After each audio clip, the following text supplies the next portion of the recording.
नमस्कार, welcome to geopolitics.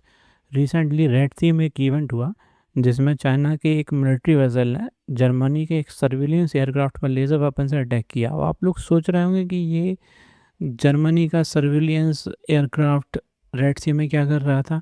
तो मैं आपको बता दूं, ये एयरक्राफ्ट एक यूरोपियन यूनियन के मिशन एस्पेडिस के अंडर रेड सी में सिविलियन वेसल्स को हुती रिबेल्स के अटैक से बचाने के लिए नेविगेशन प्रोवाइड कर रहा था। इस अटैक के बाद जर्मनी ने चाइना के सामने बहुत स्ट्रॉन्ग प्रोटेस्ट रेज किया, पर चाइना ने इसका कुछ भी रिस्पॉन्स नहीं दिया, वो बिल्कुल साइलेंट रहा। बेसिकली चाइना ऐसे इवेंट से ये टेस्ट करता है कि जब एक्चुअल कॉन्फ्लिक्ट होगी उसकी, मतलब जो ताइवान पे एनेक्सेशन होगा उसका, उसमें यूएसए और उसके एलाइज कैसे रिएक्ट करेंगे। चाइना एक टैक्टिक्स का फॉलो करता है जो सामने वाले की टॉलरेंस लेवल को चेक करता है कि सामने वाले को वो किस लेवल तक पुश कर सकता है और वो सामने वाला कैसे रिस्पॉन्ड करेगा।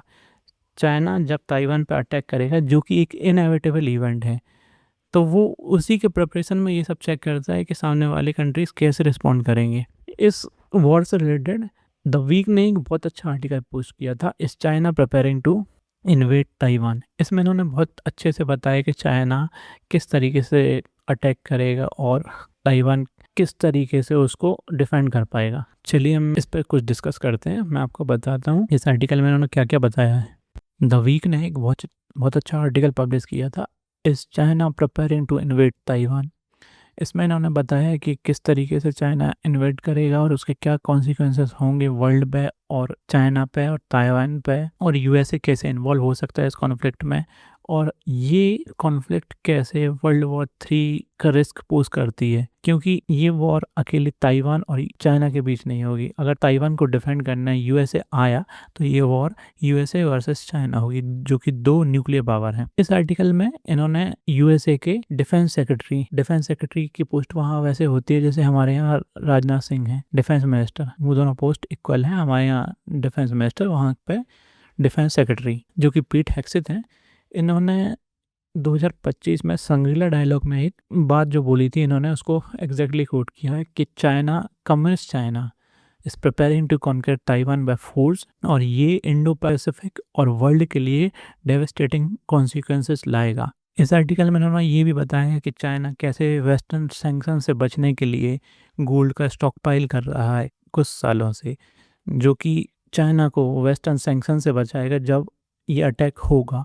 और ये अटैक के बारे में इन्होंने ये भी कहा है कि जब इन्वेजन होगा तो ये एक सेमीकंडक्टर इंडस्ट्री में भूचाल ला देगा, क्योंकि ताइवान एक सेमीकंडक्टर हब है जहाँ से मोस्टली सेमीकंडक्टर मैन्युफैक्चर होके USA and around the world जाते हैं। कुछ इकोनॉमिस्ट का मानना है कि ये जो इवेंट होगा, मतलब चाइना का ताइवान पर अटैक, जो कि इकोनॉमी के लिए कैटास्ट्रॉफिक लेके आएगा, क्योंकि ये यूएस और चाइना को सामने खड़ा कर देगा। और 2023 और 24 में चाइना ने कुछ मिलिट्री एक्सरसाइज भी की हैं, जिसमें चाइना ने ताइवान को चारों तरफ से, तीनों फोर्सेस से, navy, air force and military people liberation army, उससे घेर रखा था और मिलिट्री एक्सरसाइज की थी। चाइना ताइवान एग्जैक्टली चाहता क्यों है? क्योंकि चाइनीज लोगों ने कभी ताइवान को एक अलग आइलैंड के उससे नहीं देखा। उन्होंने, चाइना ने ताइवान को एज अ सेपरेट टेरिटरी देखा, जो कि उनसे अभी यूनाइट नहीं है पर फ्यूचर में यूनाइट हो जाएगी। शी जिनपिंग ने ताइवान की यूनिफिकेशन को एक एसेंस बोला है कि कुछ लोग तो इस इन्वेजन को 21st सेंचुरी का सबसे डेंजरस और कॉन्सिक्वेंशनल इवेंट समझते हैं, क्योंकि लोग जैसे इसको कंपेयर करते हैं रसिया के यूक्रेन पे इन्वेजन के, तो वो मानते हैं कि रसिया का जो यूक्रेन पर अटैक था वो एक साइड शो था।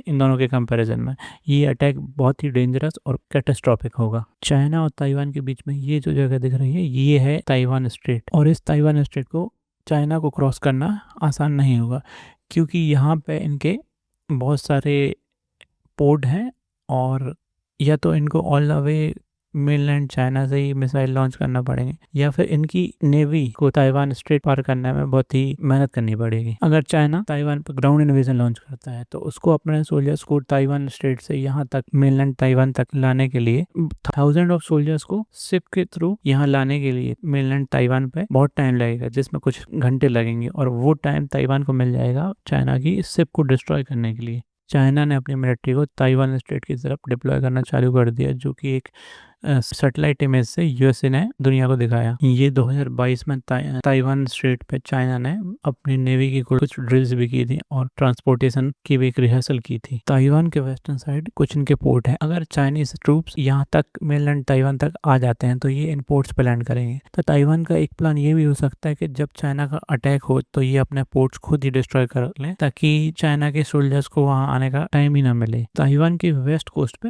सैलो वाटर है, मतलब 15 मीटर से कम, जहाँ पे शिप डॉक करने में बहुत प्रॉब्लम जाती है। तो चाइनीज जो शिप आएंगे इस पर अटैक करने, वो यहाँ से 1-2 किलोमीटर पहले डॉक करना पड़ेगा उनको, और वहाँ से आना पड़ेगा मेनलैंड चाइना तक।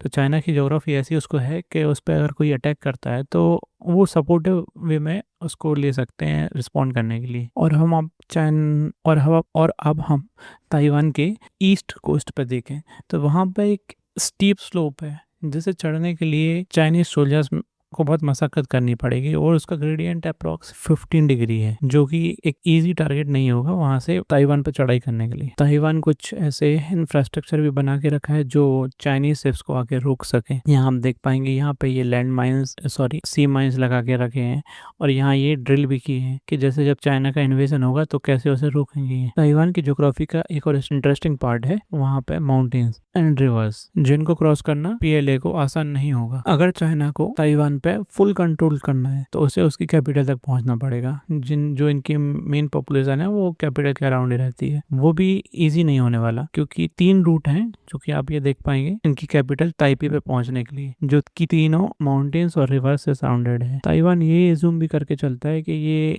अगर यहाँ तक ताइपी तक आ भी गए तो ये यहाँ की टनल्स और वाटरवे सारा कुछ कट कर देंगे कि पीएलए ताइपी तक ना पहुंच पाए। चाइना को ताइवान का इन्वेजन कॉस्टली भी पड़ सकता है, क्योंकि ये एक दिन में पॉसिबल नहीं है कि डायरेक्ट एयरक्राफ्ट आए, बॉम्ब गिरा के चले गए, नेवी आके लैंड हुई या इनकी आर्मी आके इन्वेट कर ली। यहाँ ताइवान की जो ज्योग्राफी है वहाँ माउंटेन्स हैं, रिवर्स हैं, तो यहाँ के लोग अगर अपोज करने पे आए तो ये गुरिल्ला वॉरफेयर भी स्टार्ट कर सकते हैं, जो कि जैसे जो कि यूएस और वियतनाम वॉर में हुआ था। यूएसए आया, वियतनाम के लोगों ने गुरिल्ला वॉरफेयर में यूएसए को हराया और अपने लैंड को डिफेंड किया। वीडियो खत्म करने से पहले मैं आप सबसे एक क्वेश्चन पूछना चाहता हूँ कि आप क्या चाहते हैं, आप क्या सोचते हैं कि जब ये कॉन्फ्लिक्ट होगी तो इंडिया को कैसे रिस्पॉन्ड करना चाहिए? ताइवान का खुल के सपोर्ट करना चाहिए या हमें अपनी नॉन अलाइनमेंट की पॉलिसी फॉलो करनी चाहिए? आप लिखिएगा अपने व्यूज़ कमेंट सेक्शन में। जय हिंद।